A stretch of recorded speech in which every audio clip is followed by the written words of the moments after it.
let's talk about how we can generate an experience curve.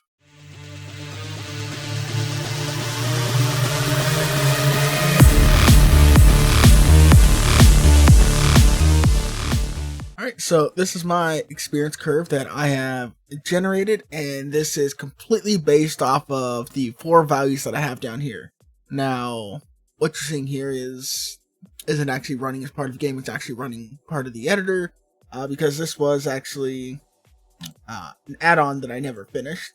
That I was basing on RPG Maker to make it easy for people to add different, characters, classes, skills, items, weapons, and all that stuff in. But that add-on was never completed.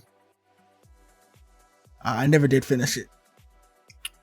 But amongst that is my ability here to generate an experience curve. And this curve is completely based around these numbers here that you can set yourself or allow a user, especially if you're creating a tool, to come in here and manipulate these numbers on their own. And as you see, if I take this base from 20 and I just move it up to 50, we regen, we see we're going from 0 to 40 to go from level 1 to level 2. And if we were to regen that, we're already going from 0 to 103. So we've already had quite a significant jump in there. Just in that beginning there. And depending on how you tweak these numbers, you can either get a very steep curve, you can get a very shallow curve, so you can have things level off later on. If you want to, you can have things fairly level at the beginning and then ramp up later. You can get all kinds of different values, curves, that's the word, curves out of there, depending on what you set these 4 values at yourself. Alright, now how do we actually do this? Well, let's go ahead and jump in. I showed you that we actually have these 4 values there. And just here in my classes tab, you can see I've got, when I hit my regen button, I'm calling a recalculate experience curve function that I created. So I'm just going to hold control and click on that. And that takes me to my recalculate experience curve option here. Now, what is it that this does? Well, of course, I'm getting the class in this case to know which class's experience I'm tweaking. But ultimately, ignoring my selected class, right? We have our variables not all set here. And ultimately, I'm calling a function that I created called calculate curve at the end of the day, and I'm passing in my values. So all of those box values that you had in there, so the base, acceleration A, acceleration B, and the extra, I'm passing all those in to the function that's actually doing the curve calculation. So if I just go into there, and here's where we can find the actual code for it. Alright, so in my case, I'm just returning an array, and I can use that array to assign to my experience curve. But what we're doing here, so we have for I in range, so we're going 1 to 101 here.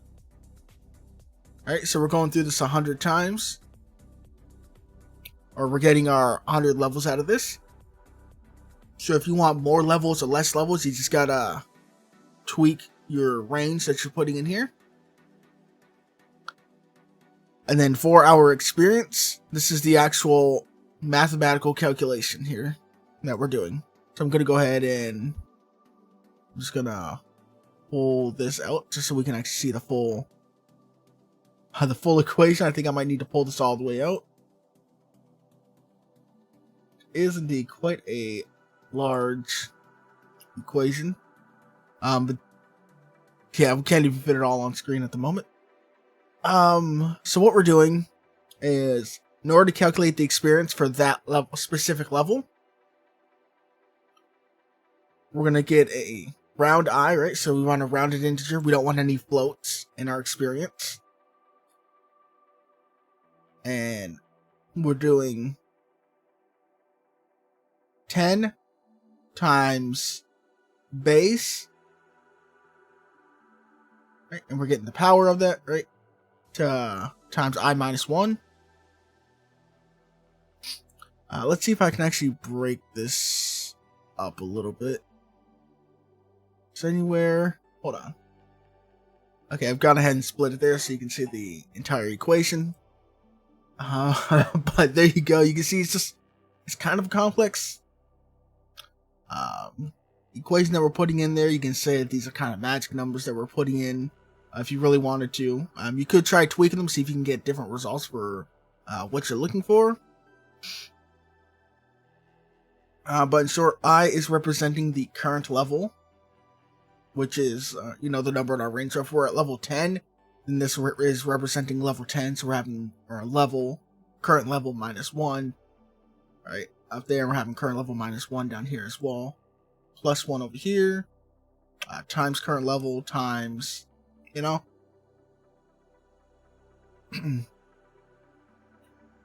hopefully, looking at this equation, hopefully things aren't too complicated for you.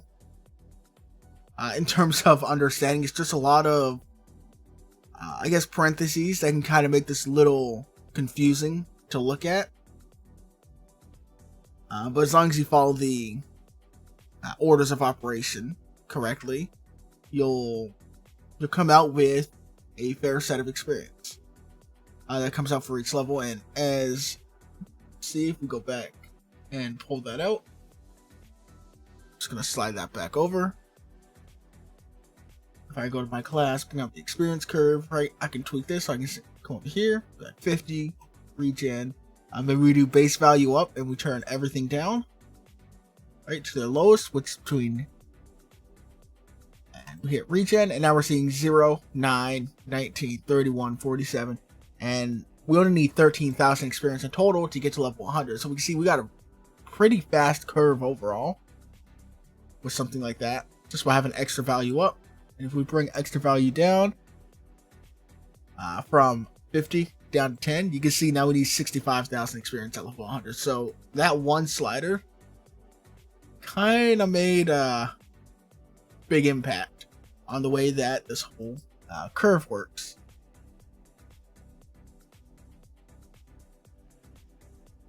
So you can go around, you can mess around with these sliders, get all kinds of different results. So the invert here, or the inverse here, is kind of going to be on the opposite end. As you see here, we need 1,170,000 experience to get to level 1 or level 100 on the inverse of what we had before. So you can get quite a wide variety that you can go ahead and tweak with. Now you can obviously take this, put this inside